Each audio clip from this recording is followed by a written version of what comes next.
Dulu Zoe dikenal sebagai seorang alpha woman yang ambitious, visionary, fearless. Tetapi pertemuannya dengan Tuhan mengubah segalanya. Cara ia memimpin, cara ia berbisnis, bahkan cara ia memandang pernikahan yang tidak selalu sempurna. Kita dengerin kisahnya di Podcast The Table. Anda sedang mendengarkan Keajaiban Setiap Hari bersama saya, Debbie Wiratno. Halo sahabat, ketemu lagi. Actually not ketemu lagi ya, ini baru perdana. Jadi welcome to the table on Keajaiban Setiap Hari. Hari ini kita punya narasumber pertama kita. Terima kasih banget Kak Zoe udah nyampe di sini dengan selamat sentosa. Udah kasih waktunya. We're really happy to have you here.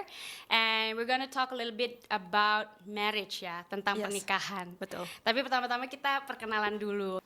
Nama saya Zoe, saya dari Bali, asal usulnya dari Surabaya, tapi kita sudah lama tinggal di sini, sudah 3 tahun.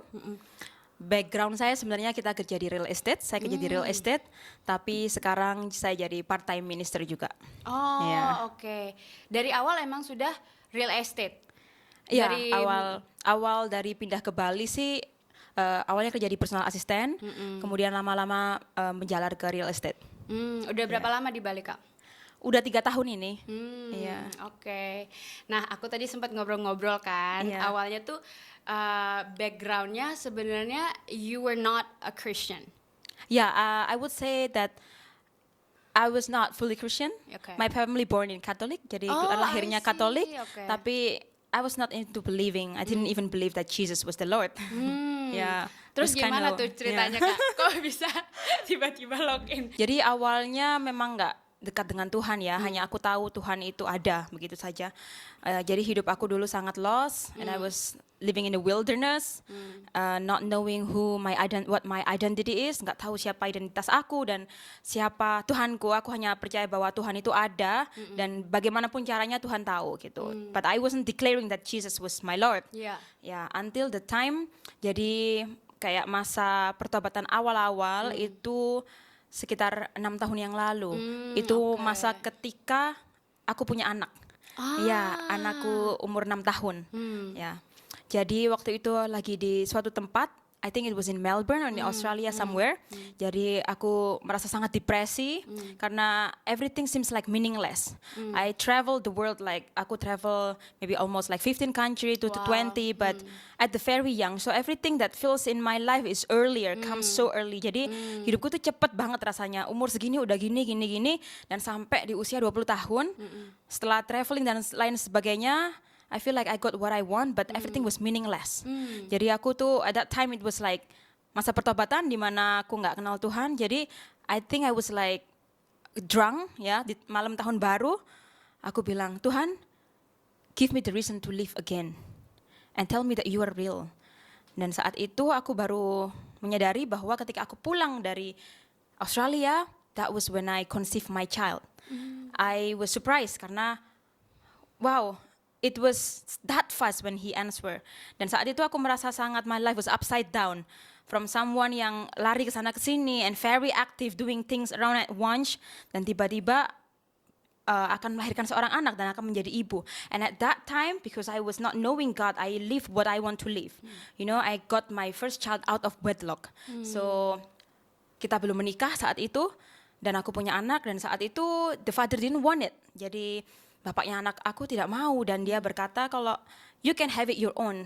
Kamu bisa besarkan anak itu sendiri, but I will not be there. Itu Kakak umur berapa tuh? 20 tahun. Wow, so young ya. Betul, so young, dan di saat itu tiba-tiba kepikiran seperti buntu gitu, nggak ada yang bisa nolongin. Dan at that time aku lari tuh ke gereja dan doa, sujud, aku bilang, Tuhan, berbicaralah, aku mau dengar apa yang harus aku lakukan. Because it's about my future. Apakah aku harus melanjutkan atau berhenti di sini? Dan Tuhan bilang, jika kamu harus memilih antara life or death, choose life so that you may live. Pilihlah kehidupan sehingga kamu akan hidup. Dan saat itu dengan itu confidence. Maksudnya kalau mau berhenti di sini tuh you just wanna end your life? No, I want to not have the child. Oh, oke. Iya, karena waktu itu aku merasa masih sangat muda.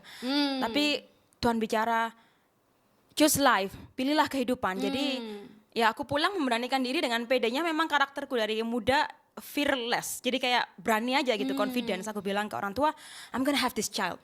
Everybody was shocked, you know, semuanya nggak takut karena kan my parents background were Catholic and very conservative and they're surprised gitu ya kan, kaget karena something just happened very big. Akhirnya aku pilih untuk lahirkan anak aku, bahkan aku bilang sama Tuhan, bahkan saat itu aku nggak tahu siapa Tuhanku, tapi aku sok tahu aja kayak dia dengar aku gitu, dia menjawab aku sekali, dia akan jawab aku lagi gitu. I was just so confident. It was like a faith like a child. Jadi kayak kamu nggak tahu tapi kamu percaya aja kalau dia akan mendengar gitu. Aku Mungkin bilang. juga karena udah mentok, I don't know who to help me Betul, anymore ya. iya betul.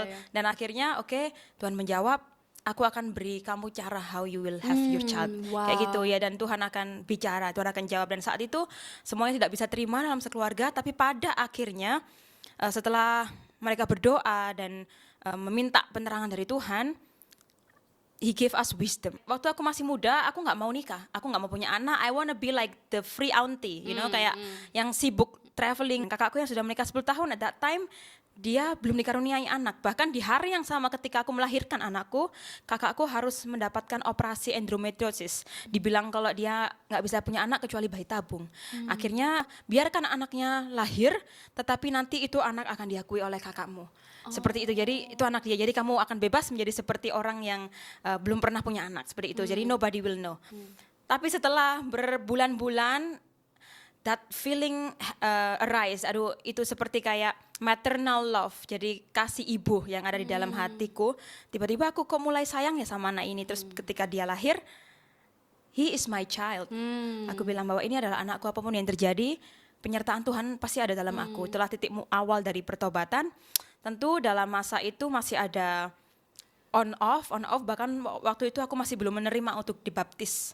Untuk dibaptis lebih awal karena aku masih belum yakin dan benar-benar percaya, karena aku sangat logika dan apa yang aku lihat itu yang aku percaya. Ketika aku belum lihat, aku belum percaya. Waktu itu sampai di Bali, saya ketemu gereja namanya Hillsong. Ya di situ mulailah rasanya kepanggil kayak datang lagi lah ke gereja, gitu ya kan. I feel like connected again with God after a while. Long time gone and then came back. It feels so good to be back in the house of the Lord ya. Jadi bagus, rasanya sangat tenang dan kembali ke rumah Tuhan. Dan waktu itu ada program baptis di sana. Nah, jadi waktu itu memang aku tuh punya hasrat, aku akan menikah, dan kalau aku menikah, aku mau menikah Kristen gitu. Karena di Indonesia ini gampang nikah Kristen, nggak banyak peraturan dan lain sebagainya. Dan ya sudah, kalaupun menikah, aku anggapannya gini, karena itu adalah pertama dan terakhir. Jadi kayaknya yang cocok nih Kristen. Jadi kan salah satu syarat untuk menikah itu kan harus dibaptis kan, kalau di sini iseng. Jadi dibaptis aja lah gitu. Ya udah. Yang penting gampang nikahnya gitu ya. Iya benar. Iya benar. Jadi awalnya begitu. Kemudian justru dari awal ketidaksengajaan itu, Tuhan pakai itu jadi momen untuk perlahan-lahan mengenal dia dan sampai ujungnya, sampai pada akhirnya di pernikahan itu terjadi. Disitulah aku merasa masa-masa di mana aku lahir lagi.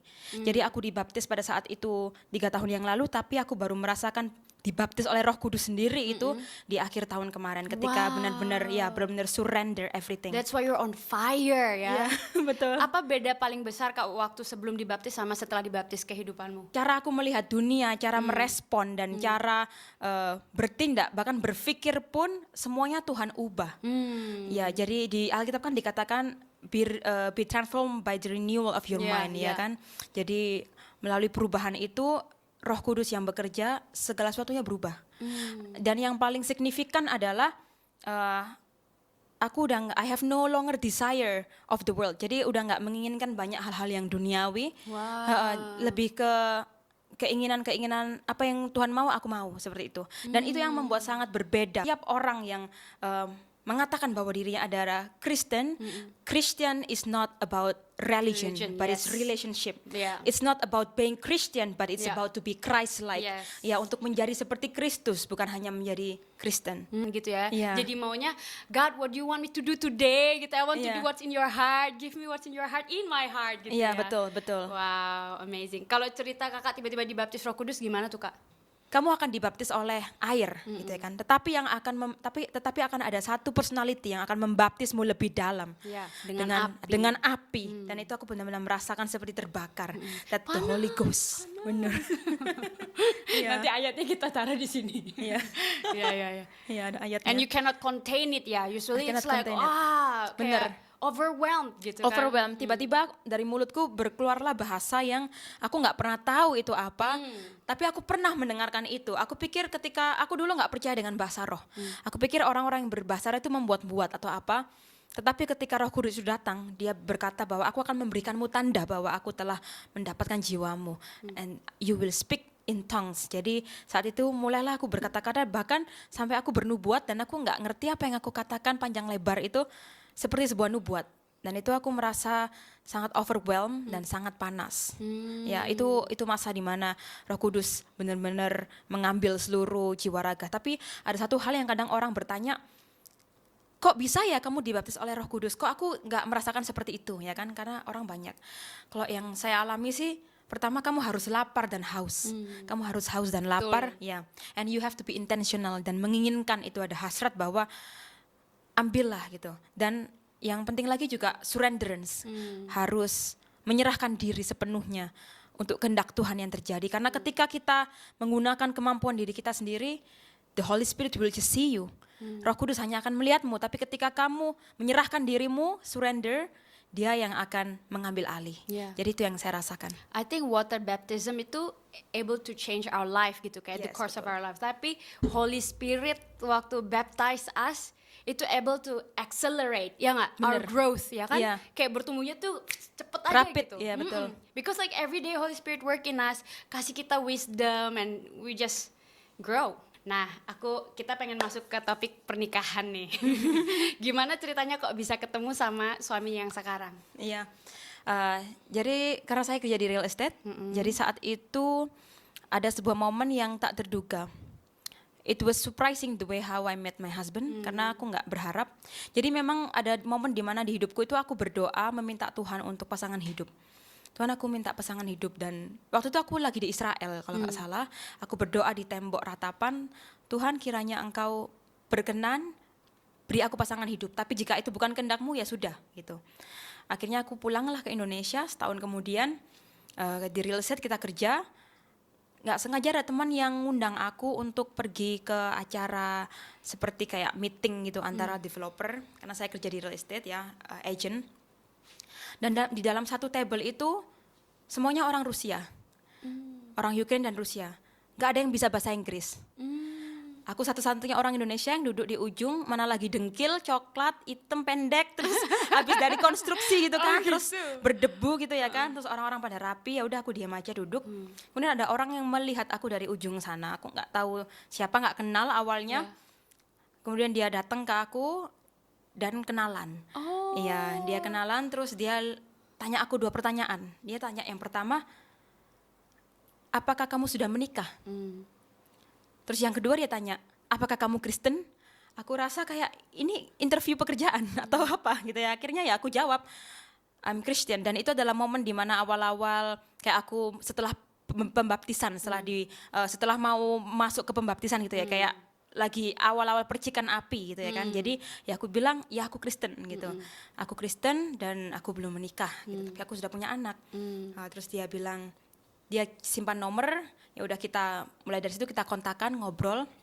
Dan di saat itu ada momen di mana dia sudah tinggal di Indonesia lama, mungkin sudah sekitar 5 tahunan di Indonesia.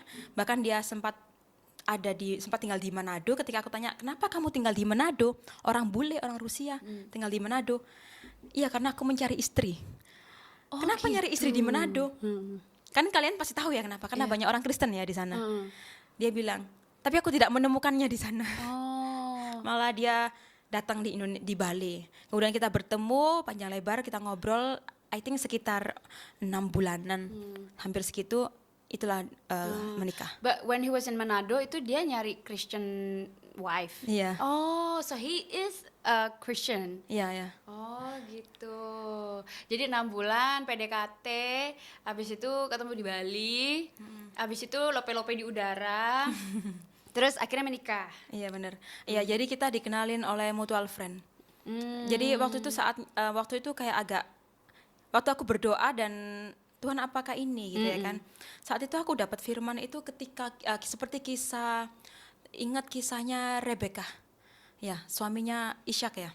Dia ya, itu ketika itu Abraham mencarikan jodoh untuk Ishak ya, karena sudah saatnya generasi harus dilanjutkan. Tetapi Ishak nggak tahu harus siapa. Akhirnya si Abraham menyuruhlah asistennya itu untuk mencari ke negeri seberang, which means yang sedarah atau saudara dalam iman gitu ya kan, yang sesama-sama pengikut Yahweh kan pada saat itu. Dan aku merasa seperti itu saat itu kisahnya. Jadi dikasih tanda kan, kalau ada perempuan yang memberikanmu air minum itu dialah orangnya. Dan saat itu Rebeka nggak kenal siapa Ishak, ya seperti random, dan Rebeka just trust gitu ya kan. At that time I felt that I was walking in